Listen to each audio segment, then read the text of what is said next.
Então nós vamos continuar aqui nosso curso e nós vamos simular.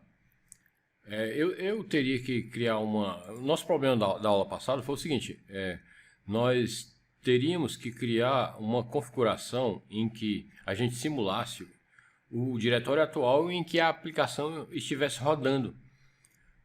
Existe uma maneira, eu poderia criar aqui um arquivo de debug, né? Mas isso iria estender muito. Então, nós vamos aqui simular provisoriamente, depois lá para o final, ou dependendo dos comentários, a gente pode mudar aqui, né? Então, nós vamos simular como se o nosso diretório atual fosse esse aqui. Quando a gente for no final do curso compilar o projeto, a gente vai mudar isso, né? Então, o nosso diretório atual, o current directory vai ser, como eu disse, no C# você tem que colocar duas barras, né? Senão não vai dar certo. Porque a barra é um caractere de escape.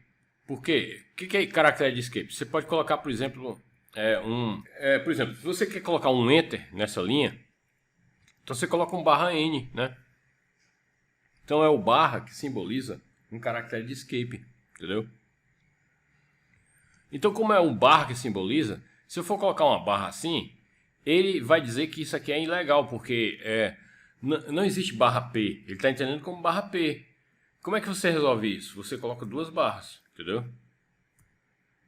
Pronto, agora ele entende uma barra com outra barra, ele entende que isso aqui é uma barra realmente, né? Se você não estiver entendendo, você pode postar aí nos comentários que a gente responde. Pronto, então agora a gente vai executar novamente nosso programa. Agora nós temos nosso corrente diretório, que na verdade é fake, né? Não é realmente corrente diretório. Então nós vamos dar um dot. Note que o que vai acontecer quando rodar a aplicação, ele vai utilizar o método getDirectories, né? Para pegar todas as pastas, ele vai listar para mim todas as pastas que tem um ponto .git. Ele tem que gerar uma pasta .git, é uma regra do Git. Ele tem que gerar isso. Então, é uma maneira da gente saber se aquele diretório, se aquela pasta é realmente versionada, entendeu? Então, é aí onde está. Então, nós vamos dar aqui, vou salvar aqui, nós vamos dar um .NET Run para ver o que acontece. Ele está dando aqui um erro. Sim, lembre-se que eu tô aqui numa pasta chamada projetos, mas a pasta do meu projeto, eu não posso dar um .NET Run na pasta projetos, eu tenho que entrar no meu projeto. Então, meu projeto é git check, entendeu? Então, aqui se eu der um pwd, eu estou na pasta git check. Eu só posso dar um .NET Run dessa pasta, entendeu? É porque eu estava fazendo uns testes com diretórios e esqueci de mudar para a pasta atual. Então, nós vamos dar aqui .NET Run. O que vai acontecer? Então, o que aconteceu, né? Vamos maximizar aqui. Ele listou, desde o comando que eu fiz, ele listou todos os diretórios que eu tinha, obedeceu exatamente o que eu pedi. Eu queria que você mandasse a lista para mim de todos os diretórios .git que existe. Não se impressione com o número de diretórios aqui, que na verdade realmente são aplicações que eu tenho versionadas, né? Mas o que interessa para você é que você nota que no final de todos os diretórios tem .git, né? Então, nós vamos fechar aqui o console. Acho que deu para entender essa parte. E agora nós vamos prosseguir, né? Então, o que interessa para a gente não é o diretório .git. O que vai interessar para a gente é o diretório onde está o diretório .git. Então, nós vamos fazer aqui o seguinte. Nós vamos pegar, vamos criar uma variável que é do tipo string e vamos dar um nome para ela de repositório git. Qual é a diferença? É que nós temos aqui nesse namespace system.io, nós temos uma outra classe estática chamada de path. A gente usa esse path, ele tem várias funções, como você vê aqui, né? Não vai dar tempo de explicar tudo, infelizmente, aqui. Caso você queira que explique tudo, eu posso fazer, dependendo dos comentários, né?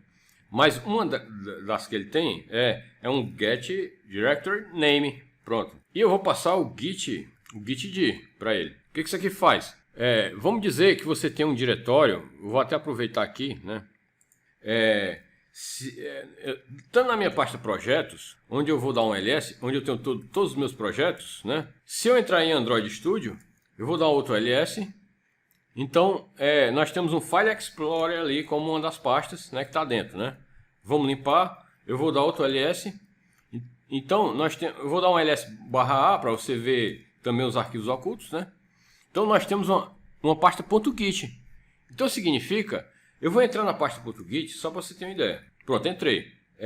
Vou limpar a tela e vou dar um pwd para você ver em que diretório a gente está. Pronto. Se eu for usar o comando get directory name, como eu estou utilizando, e passar isso aqui, o que ele vai retornar para você é o diretório onde está o que você está passando. O que você está passando? Você está passando isso aqui para ele. Onde é que está esse .git?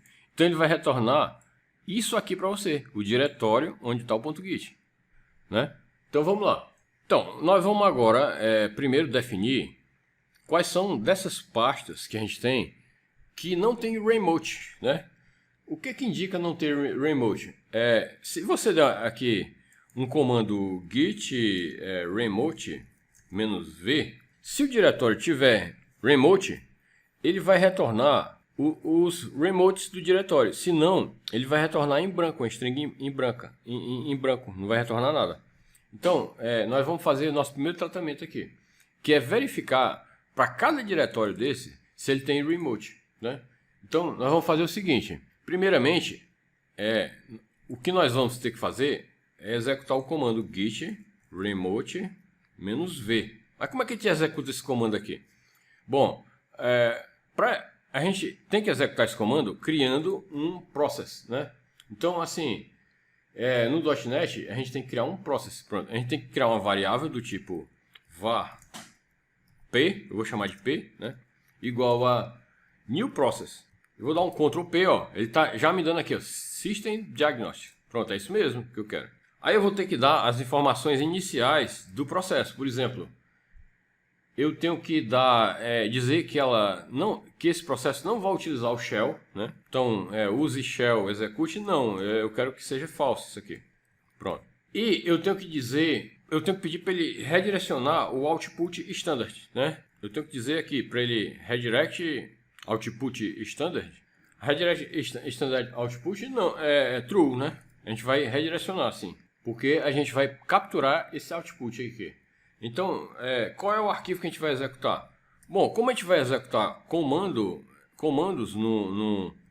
de console, né? Então a gente vai dizer que o nosso file name vai ser o cmd, porque na verdade o Windows ele tem um cmd. Tudo que você executa no Windows, quando você abre um prompt de comando, você na verdade está executando um programa chamado cmd, né?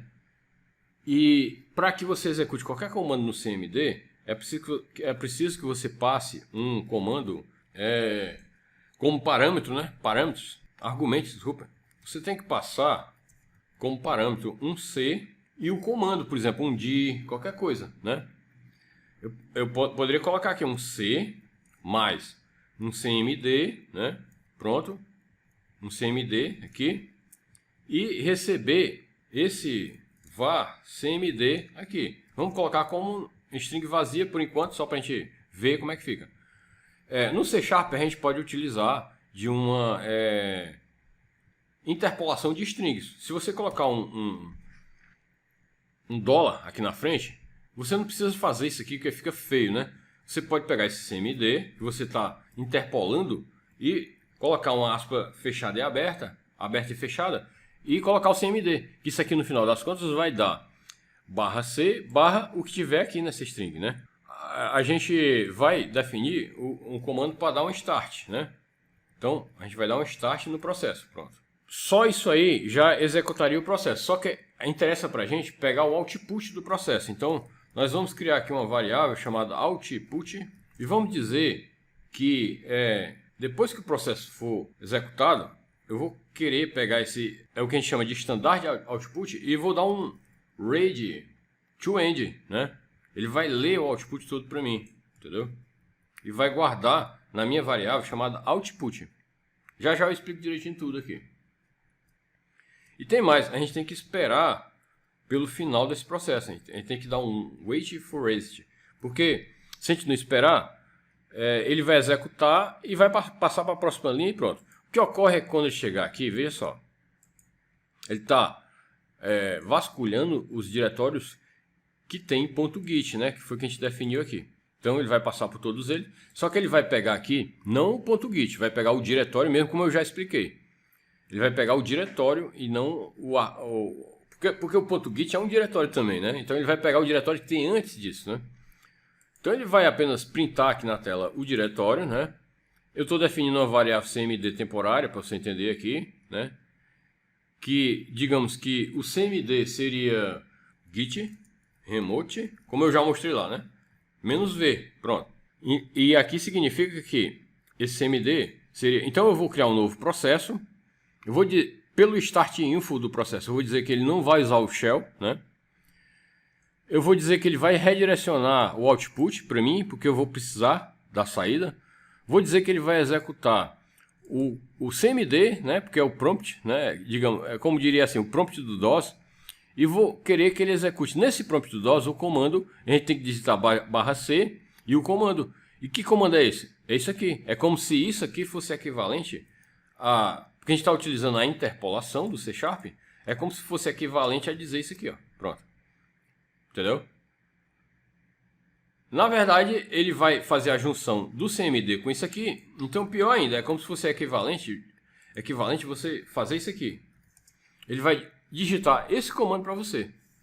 Se você digitar isso no console, ele vai funcionar. Porém, por que a gente está criando essas variáveis? Você vai já entender. Bom, deixei tudo como estava, né? E o que ocorre é o seguinte. Como nós vamos repetir isso várias vezes para vários CMDs, nós vamos pegar e selecionar esse código e, se utilizando até do próprio Visual Studio, nós vamos extrair um método. Pronto. Vamos chamar esse método de do CMD, porque a gente pode executar vários comandos com ele, né? O que esse do CMD faz? Nada mais do que executar o que for passado como variável para ele aqui. Então o código está do mesmo jeito. Só falta uma coisa, é porque ele não vai retornar void, ele vai retornar um string. E que string é? O retorno do comando, né? Então eu vou ter que dar aqui um return output, né? Ou seja, esse output aqui, depois que eu executar o comando, um comando dir, ou um comando, qualquer comando do DOS, o que eu estou fazendo aqui é dizer que o standard output lê até o final e coloque aqui nessa variável. E eu quero que retorne, vai ser um string que eu quero que retorne. Então, como eu estou utilizando o return, eu estou dizendo que esse cmd vai retornar para mim o resultado desse comando. Então, claro que como a gente mudou aqui o nome, a gente vai ter que mudar aqui em cima também, né? Pronto. Pronto. Aí eu não preciso mais dessa variável aqui. E para cada diretório que eu chegar aqui, eu vou ter que digitar um comando, que é o comando esse aqui, git remote. O problema é que eu preciso ir para o diretório. E aí é onde está uma dica, que é como eu aqui peguei o current directory. No C# eu posso dizer assim, directory.set, set current directory. Pronto. E qual é que eu vou setar? O git dir. O que eu estou fazendo com isso aqui? Eu estou dizendo que para cada diretório que ele encontrar, que na verdade não é o git dir, eu tenho que colocar o repositório dir. Então eu estou querendo dizer que para cada diretório que ele encontrar, dá um set directory, current directory, para essa pasta. Então é como se eu estivesse fazendo assim, cd, no exemplo que eu fiz, é como se eu estivesse fazendo assim, cd projetos meu app. Eu estou dando um CD nesse diretório. Então eu estou setando o current directory. Então eu estou entrando aqui no diretório e agora eu vou digitar um comando. Git remote -v. Ele vai listar para mim os remotes desse diretório. Por hora, a gente vai apenas a gente vai fazer o console mostrar para a gente o que retornou do CMD. Mas para isso, como o do CMD ele retorna um string, como a gente viu aqui, ó, retorna string, e estou dando retorno, a gente vai ter que criar um string aqui, um var, né, output, e vai dizer que o valor desse var vai ser o que retornar desse comando aqui. É isso mesmo. Então eu vou dar um console.writeLine output. Pronto. O que a gente vai ver aqui é nada mais que o que está sendo impresso é o diretório atual. O detalhe é que ele está sendo impresso ainda com Git, então nós vamos trocar, vamos tirar o ponto Git, que eu já informei como é que isso é feito, né? Então, ele vai agora listar o diretório atual sem um ponto Git. E é uma boa prática. Depois de tudo, a gente dá um directory.set corrente de novo para o diretório onde ele estava, né? Porque senão vai ficar feio. No início ele estava apontando para um diretório, no final do seu programa ele está apontando para outro diretório. Não é legal isso aí. O corrente de diretório era esse, que já foi gravado nessa variável. Então a gente vai, depois de tudo, voltar para ele, né? Aqui a gente está voltando para ele, né? Pronto. Então nós vamos dar um save all, né? E vamos executar aqui um cmd. Eu vou dar um .NET run. Como você pode ver, ele está listando, para cada diretório, ele está digitando o comando git origin, né? Desculpa, o comando git remote -v. Então, ele está dando os remotes de todos os diretórios, entendeu? Então, como você pode ver aqui, ó, a gente pode ver que para cada diretório que ele encontrou, ele está dando o comando git remote, ó, ele está listando os remotes dos diretórios, entendeu? Aí por aqui você já vê que o que é um diretório. A gente está atrás primeiro dos diretórios que não tem remote. O que é um diretório que não tem remote? Por exemplo, isso aqui é um diretório que não tem remote. Por quê? Ele não retornou nada, né? Esse aqui já tem. Você nota que ele retornou 2 remotes que são chamados origin, né? Por exemplo. Então, se ele não retornar nada, significa que é um diretório que não tem remote. Então, voltando para cá, eu vou dar um Ctrl vírgula para tirar o console, né? A gente já sabe de uma coisa interessante, é que se isso aqui voltar vazio, é porque ele não tem remote. É a nossa primeira regra que a gente vai tratar. Então a gente pode fazer um if aqui, ó. If. A gente pode, inclusive, tratar esse comando aqui antes, né? Eu posso dizer que remote, porque como você viu, tem espaço ali, né? Ele não vem exatamente vazio. A gente pode dizer que remote o output é igual a output, ponto. A gente vai botar tudo com letra minúscula, to lower, né? Eu poderia utilizar to lower, mas como pode vir alguns acentos, alguma coisa acentuada, eu vou colocar to lower em variante, porque nisso ele fica mais adequado para outras regiões que tem acento, né? Tudo mais. Aqui esse to lower em variante eu estou tornando tudo em minúsculo, né? Para facilitar nossa busca, que você vai entender depois porque é isso. E ainda vou ter que dar um trim no comando, né? Vou ter que dar um trim. Na verdade, primeiro eu dou o trim, né? Então, primeiro é bom dar o trim no comando, depois to low em variante. Então, o output ele vai ser modificado aqui, que é isso aqui que a gente viu. Deixa eu ver se ainda está aqui. Parece que já não está mais aqui, mas tudo bem. Ó, ele é o comando que foi retornado disso aqui, só que com um trim nos espaços, não tem espaço. Por exemplo, se não tiver nada, ele vai ficar totalmente vazio. E a gente vai converter tudo para letra minúscula, porque a gente vai precisar depois que isso seja em minúsculo, que você vai entender, né? Aliás, você vai entender agora. Por exemplo, o que é não ter remote? Significa que esse output é vazio. Pronto. Isso aqui significa que é não ter remote. Entendeu? Já é o nosso primeiro erro. Só que a gente não coloca muito bem, por segurança, no C# a gente não utiliza o output vazio, não. A gente coloca string is null ou write space. Porque ele já trata tudo. Ele já trata se a string for nula, se ela for vazia, ele já questiona tudo. Se não tiver nada, se ela for nula ou não tiver nada, então é isso aí. E agora a gente vai definir umas coisas. A gente vai ter que... é o seguinte, aqui a gente já sabe que se ele chegou aqui é porque ele não tem remote, né? Então, é nosso primeiro erro. Então nós vamos preencher uma lista chamada dos itens que não tem remote. Então nós vamos colocar aqui, nós vamos criar aqui uma lista. A gente vai criar um list. Quando eu uso o list, eu tenho que adicionar um namespace, mais uma lista genérica, eu vou já explicar direitinho. A gente vai criar uma lista de strings, né? E a gente vai chamar de list git no remote. Pronto, agora vamos declarar isso aqui direitinho. Isso aqui é uma lista que ela está no System Collection Generics. Ele já importou para mim, né? Utilizando o plugin. Ela é uma lista do tipo string, né? Teria que ter uma aula para explicar generics para vocês, né? Mas eu estou dizendo que ela é uma lista do tipo string. Eu poderia colocar um objeto, qualquer coisa nessa lista. Mas eu estou dizendo que ela é do tipo string. E estou declarando o nome dela aqui, que é list git no remote.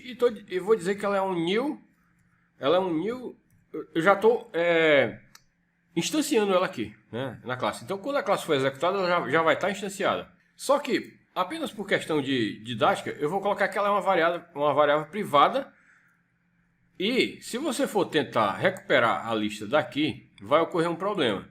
Se eu for colocar aqui list, eu não estou vendo ela. Você está notando que ela não está aqui? Não está. Por quê? Porque essa classe, ela é estática. Esse método que eu estou utilizando, que é o main, ele é estático, como você está vendo aqui. E um método estático só pode aceitar variáveis estáticas, né? Na última aula desse curso, vai ter uma opção para a gente tornar tudo isso de uma maneira orientada ao objeto, né? Que você vai aprender muito mais coisas, né? Porém, o que importa por hora é que você tem que ver que, como nós estamos numa classe estática, tudo aqui tem que ser estático. A não ser que você inicialize essa variável aqui dentro desse método. Mas como ela está sendo inicializada aqui, ela vai ter que ser estática. Então, nós vamos ter que colocar um static aqui na frente. Pronto. Então, agora, ela está vermelha porque ela não está sendo utilizada ainda, né? Então, eu acho que é por isso que ele está mantendo. A gente vai ver porque que ele está. Agora, vamos ver se ela é listada aqui, ó. List no. Ela ainda não é listada. Vamos ver por quê. Pode ser algum probleminha no Visual Studio Code, né? Mas já era para lá. Está sendo listada. Deixa eu ver aqui que é esse. Bom, é o seguinte. Nós estamos declarando a propriedade dentro do namespace. Nós temos que declarar ela dentro da classe, né? Entendeu? Pronto. Aqui, ela está dentro da classe. É tanto que eu vou tirar o static para até exemplificar aquilo de novo. Vamos ver se ela é listada, ó. Ela não é listada. Vamos colocar o static. De novo. Aí vamos ver se ela é listada. Ó, ela já está aqui, viu? Então, dentro de um método estático, eu só posso utilizar variáveis estáticas, a não ser que eu inicialize a variável aqui dentro. E o problema que estava dando é porque eu estava criando uma variável, mas fora da classe. Você não pode criar uma variável fora da classe. Isso aqui não é nada, isso aqui não é classe nem nada. Então, eu estava criando ela aqui. Então agora a gente vai chamar ela aqui, a lista, e vai adicionar o nosso primeiro erro. Nosso primeiro diretório errado, que é repositório git. Por quê? Porque o gitd ele tem aquele ponto .git no final e a gente quer mesmo só a pasta. Então a gente tá adicionando a pasta errada nessa variável, nessa lista que a gente criou, uma lista de strings. Vou até dar um instanciamento aqui, chamada list git no remote. Então os no remotes já vão ficar aqui. Então na próxima aula a gente vai tratar desses pontos aqui. E é isso aí. Não se preocupe com o que você não está entendendo. Depois, no final, você vai começar a ligar uma coisa com outra e vai começar a entender tudo. Caso queira perguntar, pode perguntar. Então, é isso aí.